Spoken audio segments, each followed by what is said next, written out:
Welcome back, everyone. This is Dave from Corn Productions. My co-host Stacy here to talk about the original Quantum Leap, Season 4, Episode 10, titled Unchained. The episode's description reads as follows. Sam must save a fellow convict from a chain gang in 1956. The episode was written by Paris Quayles. He wrote this episode as well as Ghost Ship. Also on his credits is an episode of Lois and Clark, The New Adventures of Superman, and A Raisin in the Sun, which features actors such as Felicia Rashad and the late Ron Cephas-Jones, both whom featured in the series This Is Us. Ron Cephas-Jones, of course, played William in that series, Randall's father. The episode was directed by Michael Watkins. He was last responsible for Hurricane, and will next direct A Song for Soul. The episode takes place on November 2nd, 1956, and originally aired on November 27th, 1991. Before going any further, I'll tell you a couple of things. One, this is not a spoiler-free podcast. If you haven't watched the episode, I highly recommend you go and check it out, and then come back and give us a listen. Secondly, if you're listening on one of the platforms that this podcast is now available on, please follow, and feel free to check out my YouTube channel, Corn Productions, where additional content can be discovered, both Quantum Leap related and otherwise. If you're already on my YouTube channel, please like, share, and comment, as well as subscribing to our channel. Alright, so shout-outs this week. Alright. We have, Donald Sutherland unfortunately passed away. Donald Sutherland was an actor in the Hunger Games movies. He was in plenty of genre movies and television, such as Fallen, the Denzel Washington movie, which actually has some resemblance to a movie that we're going to later talk about that isn't going to air till October. But yeah, so unfortunately, Donald Sutherland has passed away. Next up, Mimi Gallup. She says, "Great podcast. Can't wait for the next one. Unchained is a pretty good episode. Not an excellent one, but okay." And we'll have more to say about that in a little bit. Mimi Gallup also insists that the Dr. Crane in that Dreams episode was wearing purple gloves the entire episode. I'm going to take her word for it. I don't really feel like going back to check on that. But that's what Mimi Gallup has to say. All right. And then there's Alpha. Ooh, okay, settle in for this one. Are you going to read the whole thing? I am going to read the entire comment. Okay. Alpha responded to our challenge in the differences between iodine and iodide. So, and this is in relation to A Single Drop of Rain. Yes. All right. All right. So, strap in for this one. From Dr. Alpha. Yes, Dr. Alpha. We should make this a regular segment, actually.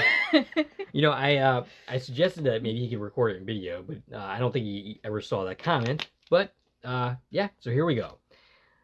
Iodine is to iodide is like oxygen is to oxide.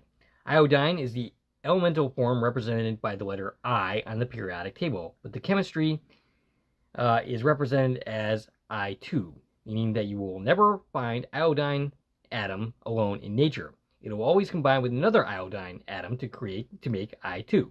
An iodine atom by itself is way too unstable.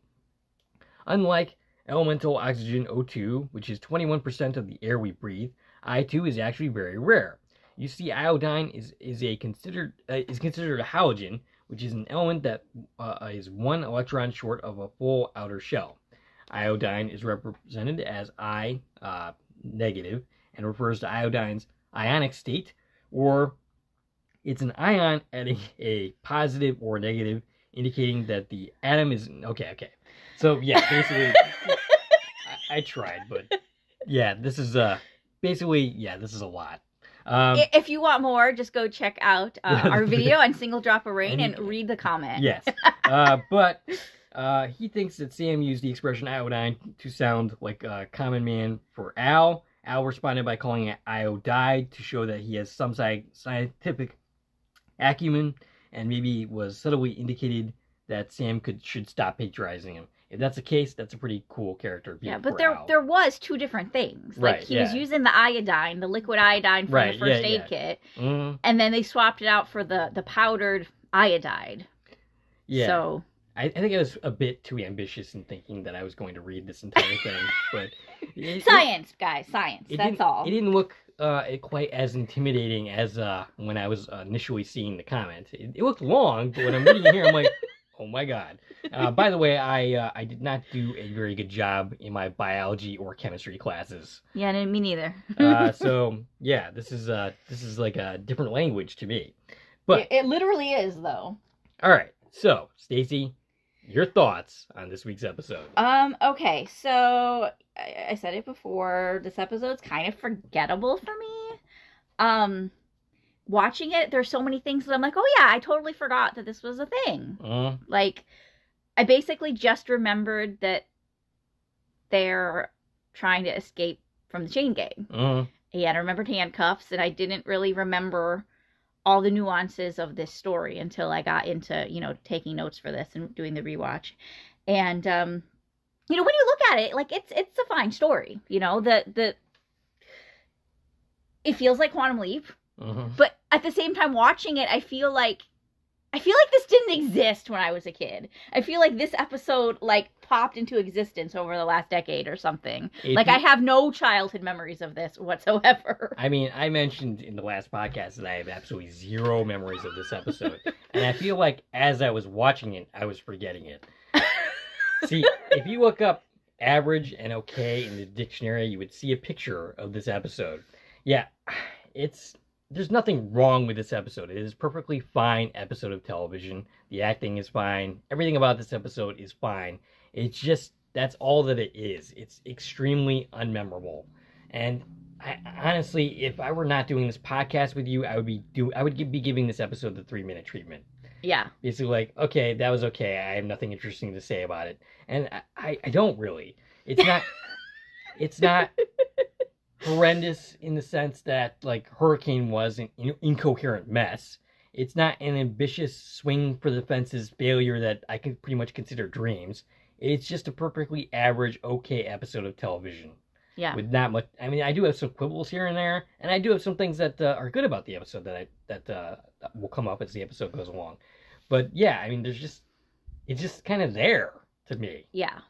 And you know what? They can't all be great. No, of course not.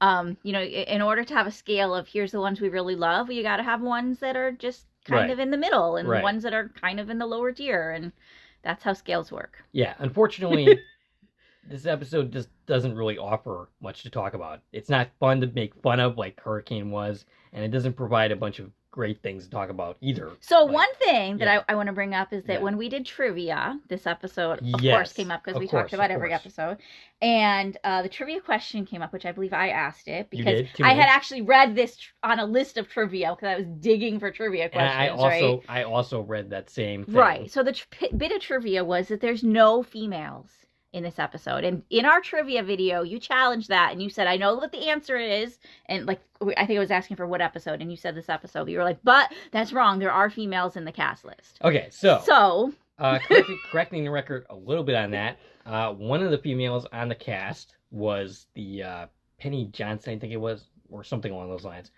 Basically, she was the female in the next episode. She was only credited in this episode because she appears with she was in the leap out, so that doesn't count.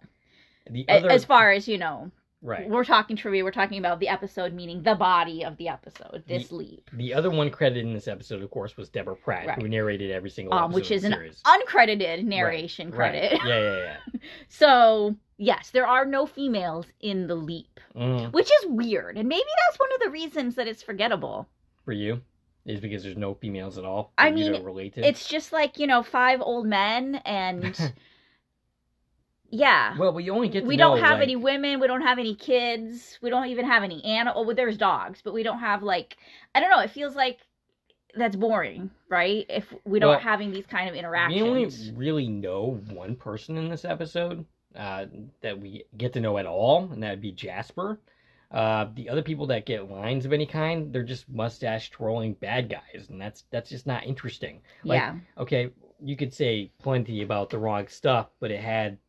I mean, there was, of course, a mustache-twirling bad guy that was bad for no reason. But there was also a guy in that episode that was wrong and was considered an antagonist within the episode, but his position makes sense. Right, and we were able to have some character growth and things like that.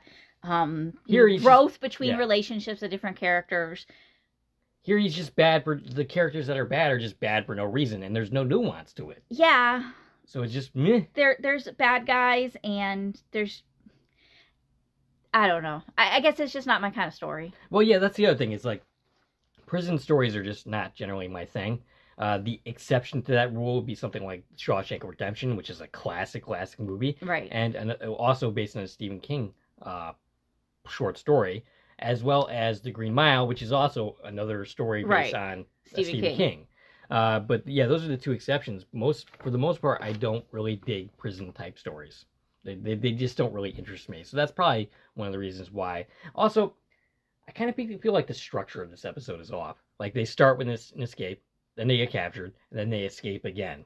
Like I think maybe it would have been better off if they either stayed in the prison for a little while and then escaped, or if they just stayed on the run. Like I think either one of those would have made for a better story. Yeah. One thing I really like about this episode is Al is actually very useful. At the same time, during multiple times, he's doing things. Like he's actively diverting the dogs, although they did that too much. They did it like 3 separate times. Right. He's going to to watch the robbery happen, which in and of itself is questionable. But the fact is, he's actually doing stuff, and he's not always that helpful. Right. I mean, he's definitely more helpful than say Addison. Yeah, that's for sure. But he's more helpful than usual here. He's active on the leap, and I like when they do that. I like when he has a role to play in actually making something work. Right. Okay. Do we have anything else to say before just diving into this thing? I do have one more off-topic thing that I should have grabbed before we got into talking about the episode. Sure. I just wanted to bring up that the cast recording of The Connector is now available. Yes. So you can listen to that anywhere that you stream your music from. It's on Pandora and YouTube Music and Amazon Music and all those places. And you would just look up the what's it called? The original cast recording of The Connector. And of course that's featuring Scott Bakula, as well as his co-stars from that play, Ben Levi Ross and Hannah Cruz, as well as the ensemble. And it's Hannah Cruz, great my new music. Love. Anyway. Yeah. So you should definitely check that out. And if you missed our video all about that show, go find that as well. It was our 100th episode. It was very special. And now we're nearing 150, I think. I don't think we're in that much. The 130s or something like that. Almost 140. That's insane. It is. We've been doing a lot, and by the end of this year, I think we're going to be doubling that because we have a very, very busy fall planned. Oh, we do definitely. All right, so getting into this episode. All right, let's go hit the scene by scene and see how we feel talking about it together. Sam leaps in with a bunch of men wearing prison striped uniforms. One of them, Jasper, asks another how things look. Jasper is played by Basil Wallace. He has 48 credits for him, including Star Trek Next Generation, The West Wing, and a Leonardo DiCaprio movie, Blood Diamond. You got anything else for him? He was in Free Willy 2. Oh, okay. Which seemed interesting. An episode of ER. Yeah, and the other person, the person he's talking to, that character, this is the only other prisoner credited in this, and he's just credited as old convict. They don't even give this dude a name. And it's funny, when you look at credits the way we are for doing this podcast, it's so funny to look at because you don't think about this when you watch an hour of television. There's 20 guys there, right? Right. You don't notice when you're just watching casually that nobody talks. And it's so funny to really look at who's an extra and who gets a line. Right. And to realize even the same thing with the guards. Besides the main guards, the main bad guys, there's only one guard that ever talks. Even though there's 6 of them that we see. You don't realize it's only the same person talking over and over till you're watching credits. Right. Yeah. It's just a funny observation to pay attention to, the magic of background actors. Now, this is the guy that you said. Okay, so this guy who plays Old Convict, his name is Robert V. Barron. He's got 61 acting credits to his name, including, of course, we talked about this last week, he played Abe Lincoln in Bill and Ted's Excellent Adventure, which is, I noted that last week because also in last week's episode was, I don't have his name in front of me, but the guy that played the father, the sheriff father guy. Yeah. Which I forget even whose father that was, but you know what I'm talking about. He was in the last episode. Yeah. So yeah, Robert Barron. He also was in 2 episodes of Night Court, 2 episodes of a show called Don Quixote and the Tales of La Mancha. I noticed that credit. Which that felt relevant because we're going to see Scott Bakula, Man of La Mancha in August. Yes. And this actor, he then went on, he's got 17 writing credits and 18 additional crew credits. So he's working all over in media. Yeah. So and I believe there was even other credits as Abe Lincoln in other projects. Really? He played Abe Lincoln in multiple different things? So he's got that look. Gotcha. All right, so this guy tells them to get ready, and basically Jasper drags Sam along with him to the back of the carriage or whatever. And it was a truck. It was a truck. Yes. Yeah. Like a pickup. They're in the back of a pickup. They're basically chained together, and then they jump off. Jasper then urgently asks Sam where to go, and all Sam can say is, "Oh boy," and credits. Okay, when we come back, Jasper thinks Sam lied to him about knowing where to go.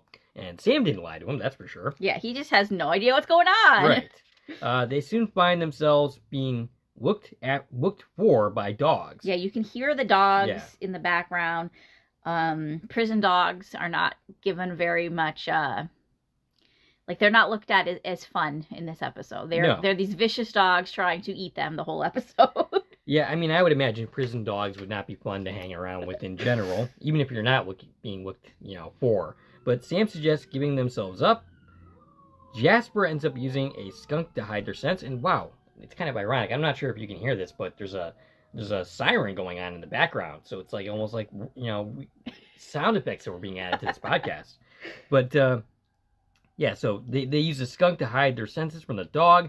Sam hides them in the drainage pipe, which Jasper doesn't want to do because he's claustrophobic. He's very claustrophobic. He doesn't want to go into that pipe. And it's funny because it was one of those really big 4-foot round pipes.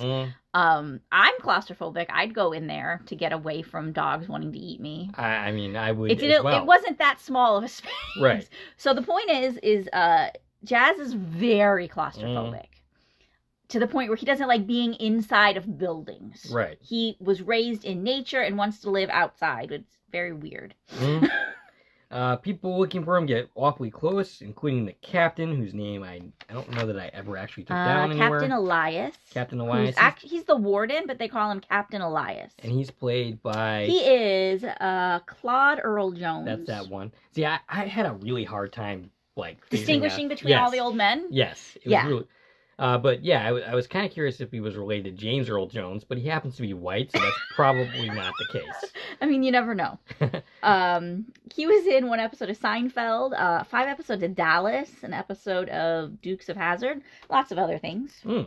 So after walking a bit, they end up resting. Jasper falls asleep, and Al appears 10 minutes into the episode and gives him the rundown on who exactly he is. Yeah, and he is Chance Terrence Cole, a local petty thief. He's doing 9 months for passing bad checks. And Sam thinks he must be innocent. Of course, he's here to prove that this guy didn't do it, right? But Al says, no, he's got quite a rap sheet. He definitely is guilty. Yeah, we killed that pretty quick. Jasper is there for robbing a jewelry store and doing 15 years for it.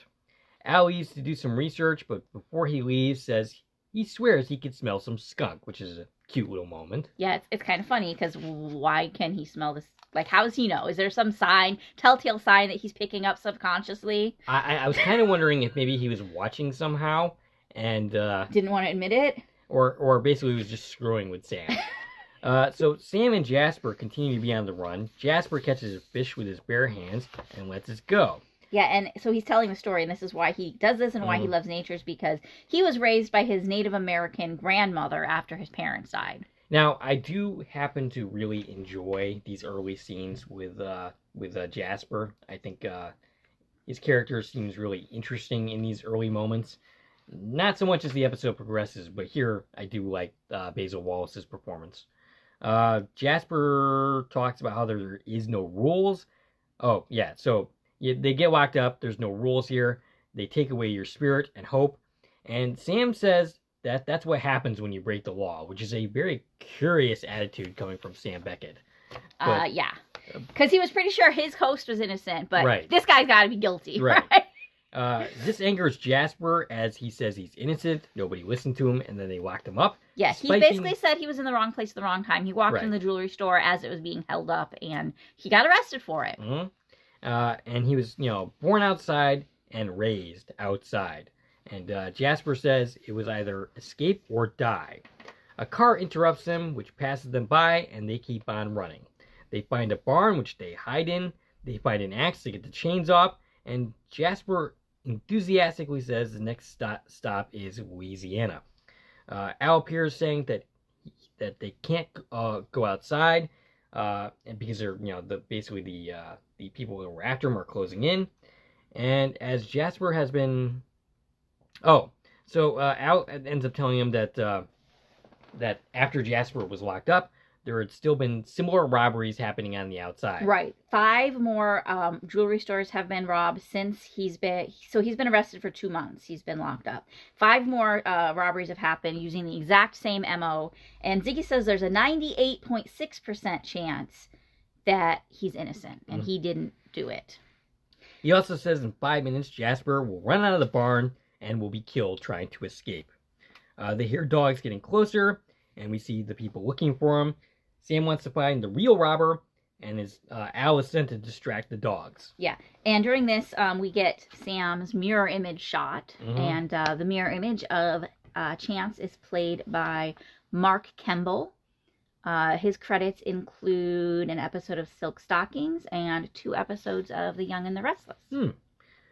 So Sam wants to stay in the barn, but Jasper is not cooperating. They realize that Sam has been in there for 2 years when he was supposed to only serve 9 months. Right. So this gives us some insight on, well, why did this guy that only has 9-month sentence doing this escape attempt in the first place? Right. It makes sense why Jasper's so anxious and eager to get out. But why is this guy going along with it that Sam left in? Because obviously the plan was already set before he got there. But that's the thing, is he was in for 9 months. It's already been 2 years. He's talking about another year that they said they're going to keep him. So what's happening is this particular, I don't even know what to call them. This chain gang? Yeah, the chain gang, but they're like prisoners group, their location, their whatever. Right. They don't care about the law. They don't care about sentences. They're just like, well, you're ours, and we're going to keep you as long as we want to keep you. Right. Because his sentence was never officially elongated. Ziggy didn't know until they looked at the dates that he's been there that long. It's not like his sentence officially was 2 or 3 years. Officially, it was 9 months. Right. They just didn't let him leave. So Jasper ends up leaving the barn. Sam tries to stop him, and he eventually tries to knock him out with a shovel or something along those lines. It was a stick. Okay. It was Al's advice, and he's like, hit him over the head with that stick, and Sam's about to do it, gets caught. Right. And Jasper's like, what are you doing? Right. I'm trying to rescue you. What, with a shovel? What are you doing here? But then Sam uses these, his self-defense skills that we see so often in kung fu. He kung fu kicks the dude in the head. Right. And so he did that instead. And then he puts him in the trunk of this car that happens to be sitting right there with the trunk open. Yeah. I don't quite understand why he doesn't stay there. Why he decides to even try to engage the people that are after him. Okay, so you're talking about after they're in the trunk? After okay, so they both go in the trunk. Jasper wakes up.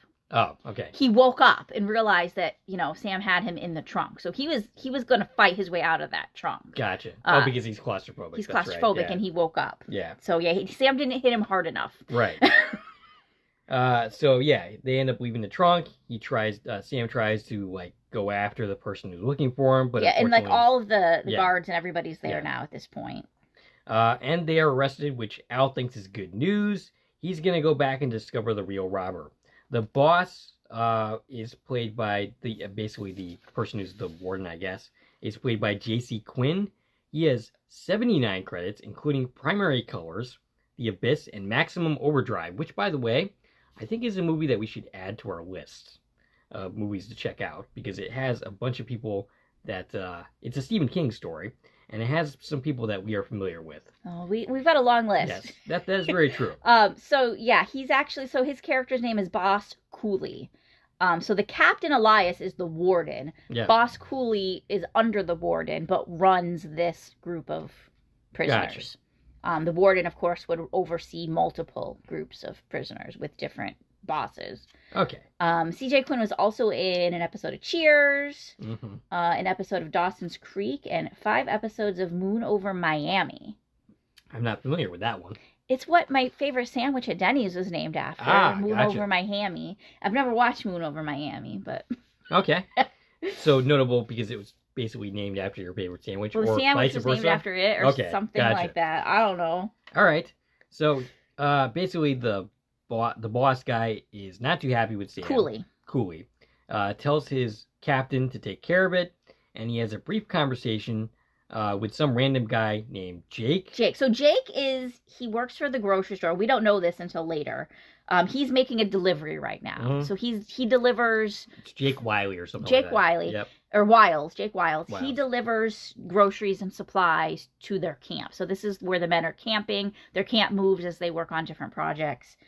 So he's here making a delivery and getting, all inquisitive about, hey, what's going on today with these guys? Cooley throws a coin up in the air and tells Sam to call it. It lands on heads. Or I think it lands on tails or something like that. So Sam called tails. Right, okay. The coin lands on heads, but Cooley lies and said it came up tails. Right. Because he wanted Jasper to lose. Right. And basically wants to blame Jasper being thrown in the box on Sam. Because of his claustrophobia, which I'm pretty sure he's familiar with. Yeah, so he's put in this little pit in the ground full of water. And yeah, it doesn't look like a great place for someone with claustrophobia to have to spend the night. Sam is bringing barrels from one end to the other, and Cooley quotes Emily Dickinson and then threatens him. Al appears. The actual robber was wearing blackface, and his name was Jake. And Sam makes the connection between the Jake that's doing these robberies and the Jake that was here in the prison today. Yeah, and this little tidbit makes me a little surprised that this episode is still available to stream on television. Yeah, but I mean, it's not like we actually saw it. We don't see it, but I mean, so much television's been censored where they remove episodes that have anything to do with that. So it's probably because as they were watching it, they forgot it ever happened. Because, because everybody forgot this episode exists. It goes in like your ears and your eyes, and then just disappears instantly. So Sam goes to tell Jasper, who ends up choking him from inside the cage. But Sam tells him the truth about what's going on. Jasper wants to know how that helps, and what if they don't believe him. And Sam says he'll help him escape, but Cooley overhears this and ends up hitting him with something and then throwing him in the pit with Jasper, which is not going to help with the claustrophobia. Yeah, so now they're both spending the night down there. Now, what I thought is really fun, or not fun, but really touching, is that we now skip to the morning and we see that Al has basically sat there all night. He's sitting on what we can imagine is the floor of the imaging chamber, but floating in the air above the pit, just kind of hanging out and waiting for morning. So he didn't leave Sam. He stayed by his side all night. Later, Jake drives up. Jasper tries to open a window, or breaks a window, rather, not just open the window. Right, he goes in so he knows Sam told him that it was Jake. And he doesn't question this, by the way. He totally believes him. Right. Now, he has no reason to think that Sam would know this, but he totally, believes him and trusts this guy that, is his partner here on the chain gang, and goes over and basically wants to attack Jake and force him to confess. Obviously, that's not going to work. Right. Well, it's not exactly like Jasper is the brightest person in the world. Yeah. But yeah, he ends up leveling some accusations against Jake. Sam pipes in when Cooley asks him for proof, and Cooley ends up saying to just throw them on the road crew to finish whatever project they're supposed to do. Sam realizes they need to escape and gives Al crap running scenarios. Basically, if you're gonna run scenarios on how we escape from this. Oh yeah, and somewhere in this, I'm not sure where, but Al gets... Oh, okay, never mind. We'll get there. I thought I didn't have that in my notes, but I do. Yeah, so we're coming up on that.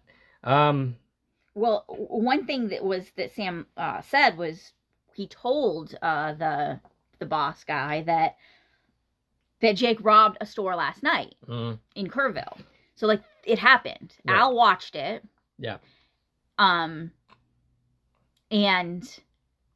of course, he doesn't have any evidence. He's a prisoner. How would he freaking know this, right? Well, that's a problem that I'm gonna, That's a problem. I think, But the bigger problem, which we'll find out, is Cooley doesn't care. Right.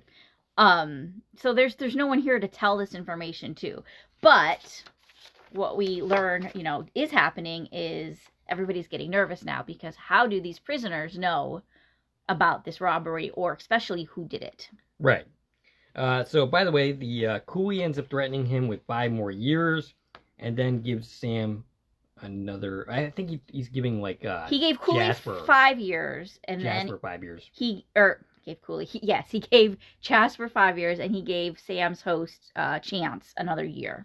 And he points out that they're far away from the courts and that nobody actually cares. Yeah, and look at how like just the racism there. Mm-hmm. Why did he get 5 years and Sam got 1 year? Yeah, for the same exact incident. Mm-hmm. Jasper talks to Sam about Al. He realizes that he's been talking to somebody and that he's been getting information specifically about Jake, and that only Sam can hear this person. And why Jasper is like so accepting of this is beyond right. me. Again, he's like totally. Maybe it's got something to do with like that whole he was raised as a Native American outdoors, and he's just seeing Al as like some spirit of nature, right? So Al basically wants to predict the next robbery and to tell Sam have them tell somebody when it's going to happen, and that'll prove his innocence. Okay, my problem with this is you tell someone about a crime that's going to happen. Do you assume this person is innocent, or that he just has an accomplice who's also still out there committing crimes? Yeah, I don't think this proves anything. So I don't really buy the logic of also the fact that you know about it kind of means you're involved. Exactly, that's what I'm saying. But the bigger problem is that another robbery is not going to happen now for 8 more months. Mm-hmm. So 7 of them have happened now in 2 months. But now there's going to be a break, and it's not going to happen for 8 months. Yeah, Al is proposing this plan knowing full well that this isn't going to happen for 8 months. Sam cannot stay in the chain gang for 8 months. Why is he even suggesting this as a something that's going to happen anyway? Typically you do not stay in Elite for 8 months. Right. Even when you should, like in the case of a court trial. Right. But yeah, I mean, so I'm not sure. I don't really buy any of Al's argument here.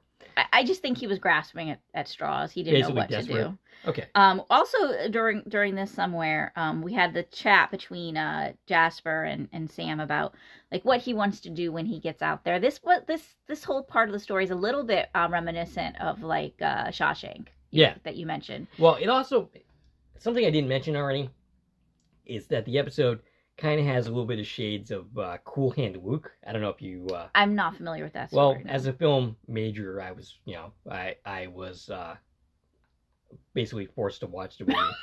Now, I say that, I don't actually mean it that way because it is a very classic film and it is a very good film, but it's not something I would necessarily watch on my own. Yeah. But yeah, there was some shades of that movie in this episode as well. But what we learned from Jasper is he wants to find a place in the mountains, and then he wants Sam and Al to come visit him. Although he doesn't know that Sam is Sam. Even though he goes along with the fact that Al exists, he's never told, like, oh, I'm not Chance Cole. Right, yep. So he wants Chance and Al to come visit. So Jake and the Cooley guy talk, and we realize that Jake is working for him. He thinks they need to back off for a while, which is probably why there's not another robbery for 8 months. Right. But there's actually more to it. There's definitely more to it. And it's interesting to look at like how timelines change, right? So at some point it was going to be 8 months, but things have already changed to the point where this conversation was going to happen. So why didn't the history already update? Right. Or does he find somebody new that does it in 8 months, maybe? I mean, possibly. He just ends up working with somebody else. Right. But Al keeps giving Sam weird advice, like bribing the guards or something along those lines. I'm like, how is this going to help? But, okay, so they end up discovering the dead body of Jake. Well, okay, so why is Jake's body even here? Okay, so the warden comes and tells Cooley that he's going to take his men to this other location besides the ditch they've been digging. And there's a truck full of peanut oil that's stuck on the side of the road. And the warden promised the driver that the chain gang would come help unstick this truck. Okay. And Cooley's like, I don't want to do that. We don't have time for that. The reason is because this is where he hid the body. He could have done a better job with that. Well, he wanted the... Like, he wanted the body to be found. He wanted, because who is it? The sheriff to find the body. Right. But he doesn't want to be there. Right, okay, gotcha. He doesn't want these guys to be there. He wants to have nothing to do with this location, but it just so happens that this is where this truck is. So the whole crew's there. Right. And that means that they're the ones who find the body. Actually, Cooley finds the body, even though he's the one that put the body there. Once, they're all in that location. So Jasper gets wind of this and basically goes after Cooley, I think it was. Or is it the other guy? Yeah, Boone, that's Jasper, punches Cooley. Yep. This earns him another night in the pit. Or basically, and basically Jasper's like, I'm not going back in that pit. He's like, all right, then you can do a cockbite. And he ends up agreeing to that with Sam. And yeah, he's basically really that desperate to avoid going back into the hole. And Al explains that means, you're fighting to the death. Right. So you're supposed to fight. So, this is what the prison does. They just let the prisoners kill each other for their entertainment. I mean, I buy it. I think that's probably the case. But Al is confused. Jake wasn't supposed to die in the original timeline. He robbed 4 more jewelry stores. Yeah. Sam thinks he was killed by a partner, and Al speculates that it was Cooley. Was it Cooley or the other guy? It was Cooley. See, I can't even keep these guys straight. Okay, so Sam... now Monroe, that is the other guard that has lines. And him, by the way, he's played by Jed Mills. His credits include an episode of Seinfeld, 2 episodes of Twin Peaks, and an episode of Night Court. So Monroe goes up to Cooley and tells him he found this... Look, I found this wad of cash on Jake. Yeah. And Cooley tells him, put it back on the body, let the sheriff find it. Right. Because that was part of Cooley's setup, is he's trying to... now that he knows people know Jake did it, he's trying to set Jake up to take the fall. Right. By leaving the money there, it makes it look like, oh, I'm not involved, right? Because I would have taken the money if I was involved. So, Sam thinks they won't be able to pin it on Cooley, but their only hope is to escape. The fight is set up by the river. Jasper and Sam are chained together. The fight begins. In the fight, Sam talks to Jasper about escaping. And Sam creates a distraction by throwing a water moccasin, and this happens to work somehow. And he manages to distract the prisoners and the guards. Yeah, they all kind of turn to the attention of the thrown snake. Why not just say, hey, Cooley, your shoes are untied? Because that would have worked just as effectively. By the time they turn back around, Sam and Boone are both out of sight. And, of course, they didn't actually leave. They're hiding right there in the water. But everybody thinks they escaped, and now the entire crew is looking for them. So they find a truck at night. Sam sets fire to it to create a distraction, and then they run. This gets the attention of the camp. They run for it, and while they are busy putting the fire out, Al ends up distracting the dogs. Again. Cooley ends up finding them, prepared to kill them, and pretty much admits that he was in league with Jake. Al frightens the dog, causing the boss to go over the railing to his death. Yeah, because he falls into the ditch that they've been digging. Ah, how ironic. And so he fell backwards, and his gun goes off, and Al said he smashed his head. I don't know, it was a little too easy, I think, to get rid of this guy, that he just, falls and dies. Yeah, well, I mean, I guess they're running out of time with the episode. But also, the escape, the whole thing with the cockfighting, it just lacked any kind of tension whatsoever. And the throwing the water moccasin thing, as a distraction, was kind of just, lame. I think maybe that's why this episode is so forgettable, is because, for the reasons we've already stated, but I just think, it's just too easy. All of it is too easy and kind of boring when it comes down to it. But, yeah, so they make it to the line. The state line's 20 miles upstream. And Al says all you got to do is get there, and he's going to be home free when they cross into Louisiana. So Sam runs off, Jasper does, and then turns around. Well, first he thanks Sam, and as he's prepared to cross the line, Jasper turns around and says goodbye to Al. And Jasper thanks him and then runs, and that's when Sam leaps. Yeah, well, we do hear the resolution by Al, and that is Boone disappears into society like he's never found again, but in 3 years, a man matching his description is working for the Forest Service in Washington State. In the mountains. Yes. Cole disappears too, and in a couple of years, everybody stops looking for them. And this unit, I guess that's the word I was looking for earlier. Gotcha. Is shut down in 3 months because obviously they aren't following very many rules. Nope. And their leader's dead, so. Yeah. Yeah, and Sam leaps. I have some problems with the ending of this. Okay. I mean, it's this nice feel-good ending, but... Okay, my first thing is, if Boone's gonna go into Louisiana to escape, isn't Sam supposed to cross the frickin' state line, too? Why are they saying goodbye, and then only he's crossing the state line? Shouldn't they both cross the state line and then part ways? I mean, I'm kind of curious about that myself. I was wondering if I didn't know where Sam was gonna go. Or his character was going to go. I mean, or if you got to cross the state line in order to not be, like, recaptured, they should both cross the state line and then say goodbye. Right. We're in Louisiana now. Okay, now let's go our own way. Yeah, I don't know why. But also, like, I get it's the 50s, but is crossing the state line really enough? Like, aren't these federal offenses? If you're caught, again. But it's not like there's... like a database somewhere. There's no computers. But just because we stepped over the line, like now nobody's gonna catch us? Like I guess the idea is that the cops that are here do not have jurisdiction. They don't have jurisdiction, so you just wave at them and they're not gonna get your description to the people who do have jurisdiction fast enough.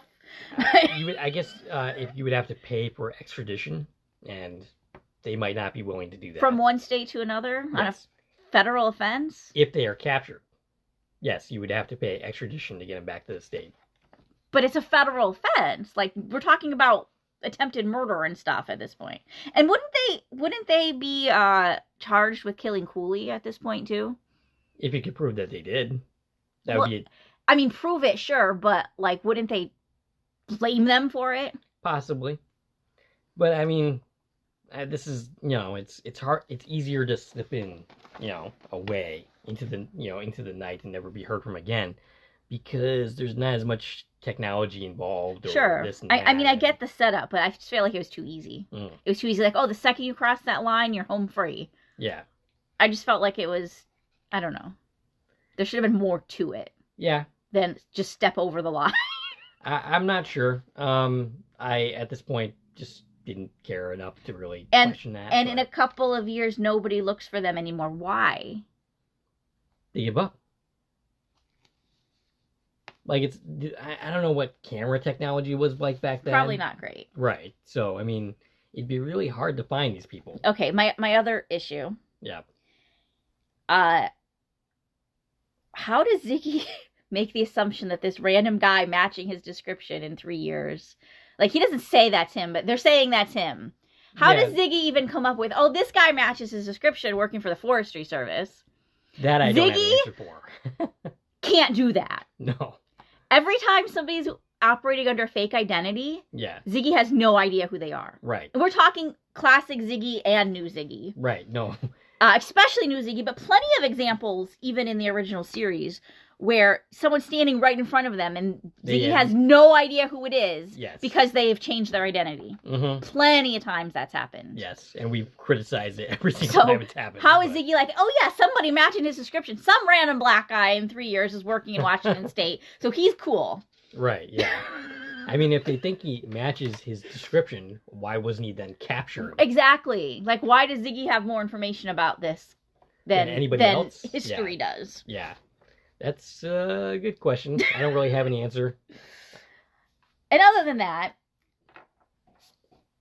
I feel like we're left with this is like, oh, it's a happy ending, right? They start new lives and they live happily ever after, but we didn't get any justice for the fact that he was freaking innocent. I mean, Cooley died. Cooley died. Yeah, sure. The bad guys are both dead. But he is still, like, at large. Right. Yes, he doesn't get caught, but he spends his entire life under an assumed identity, cannot go back to his homeland where he was raised. Right. Has to, never got, like, what's the word? Like...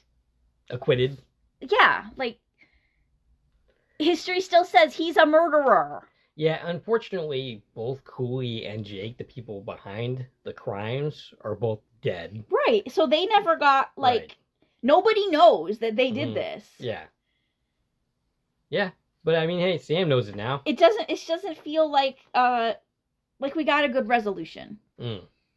It's like, yeah, they escaped and they lived happily ever after, but they're still, like, on the run. It's a from the law. A better resolution than I would say Dreams was. Sure. In that we didn't get a resolution at all. But... I don't know. I feel like we're trying to pretend it's this happy ending, and what's happy about it? Like Jake, I mean, sure, he was robbing jewelry stores, but did he deserve to die? He was just robbing jewelry stores because he was working for this crooked, cop guy. Yeah. I mean, he was a bad guy. Mm-hmm. But even did they deserve to die? I mean, maybe. I mean, he killed somebody, so I guess he does. But I don't know. I feel like getting the truth out there is usually more of our goal, right? Right. Yeah. Than literally just like, oh, he escaped. It was a good escape. I think they kind of just wrote themselves into a corner and didn't really know how to resolve this episode. So this is what they came up with. Yeah. Yeah, I mean, like, I think maybe restructuring this episode would have helped quite a bit. And Sam's host, Chance, I mean, remember, his only crime was writing bad checks. And now he has to change his identities on the run for the rest of his life. Right. Mm-hmm. It's just kind of silly. Maybe he could join Leonardo DiCaprio in the Catch Me If You Can sequel. Maybe he's him. Maybe. What year was that? I think that was like 70s or something along those lines. But yeah. Yeah. Maybe that's his son. Perhaps. Yeah, so, I don't know. Just a forgettable episode. It was the very definition of okay. Not bad, not great, not good, just merely okay. Yeah. And it's another one that quietly shows us the racism of 1950s in the South. I think it without talking about it directly. It was more subtle. And the fact that like the robber literally is like, "Oh, I'm just pretending like I'm a black dude." Right. And that works, right? Yeah. So you think that's a point in the episode's favor, in other words? I just think it's interesting to know, like, just last week we said similar things about a single drop of rain. You know, they don't touch on the racism directly, but if you look at it, you can tell that that's what's happening. Makes sense. I did like the fact that like Al was recognized by Jasper because that's something that doesn't happen very often. Yeah, I like that. I like when characters are like talking to Al. And as you pointed out, you know, the dog situation, you know, Al spooking the dogs, which is not something that happens very often. But, yeah. Yeah, anytime Al has to, like, interact with the animals or the kids to physically impact the situation, I like that we remember he can do that. Yeah. And actually physically do things. So, yeah, I liked Al in this episode. I think he was the strongest for me in this episode. All right, so next week we got The Play's the Thing. The Play's the Thing. Yes. So Sam leaped into some silk sheets, very happy to be in a comfy spot, until he realizes there might be more to this moment than relaxing in a bed. Now, I don't think I really liked this episode as a kid, mainly because I didn't really like the age difference between the two. Yeah, so the episode's all about Sam being the younger in a May-December romance. I think Sam's actual age compared to the guest actresses, whose name is escaping me at this moment, is not as severe. But he's leapt into like what, a 20-year-old kid or something like that. Along those lines. And you know, it's a fun one for me. I have fond remembrances of this episode, not from when I was a kid, from when I watched it after. There's a lot of guest actors in this episode that are quite fun. Yet the son is coming to my. I can picture him. Who's he? Well, I mean, we'll talk about it next time, but I feel like I know him from something else, right? I know him from The Invisible Man, the series. He was in a couple episodes of that. And yeah, I think he even popped up in a House episode at one point. But I feel like there's going to be something specific that I'm going to go, oh yeah. Yeah. He's a pretty We'll see when I take my notes. There's some pretty recognizable character actors in that episode, including Skylar White. That's the character actor from Breaking Bad. You wouldn't recognize her, but she was, because you didn't see that series. But yeah, Anna Gunn is in that episode. So yeah, some fun things to talk about for next week. And that's they're back in like New York, right? It's something she's trying to get into Broadway theater. Mm-hmm. Yeah. So another theater adjacent episode, anyways. Yeah. All right. So do we have anything else to say before concluding? Yeah, I don't think we need to say anything else. I think we said a lot more than we needed to say. Yeah, I thought this would be over like 20 minutes ago, but we kept going. You know, I always make things really long. All right, so we'd like to hear from you. Would you think of this podcast, so on and so forth? Stacey can be reached at? I can reach on Twitter, X, Instagram, and Threads at TVN Coupon Talk. If you like this video and want to support the channel, there are a number of ways to do so. You can join one of my Corn Productions Facebook pages. You can follow me on Twitter at Corn Productions. You can buy something from the Corn Productions store on Zazzle. You can buy me a coffee. You can join the Corn Productions membership for 99 cents a month. And of course, you can like, share, and comment on this video, as well as subscribing to our channel and hitting the bell so you know when new content from Corn Productions lands. This is Dave and Stacey from Corn Productions, signing off.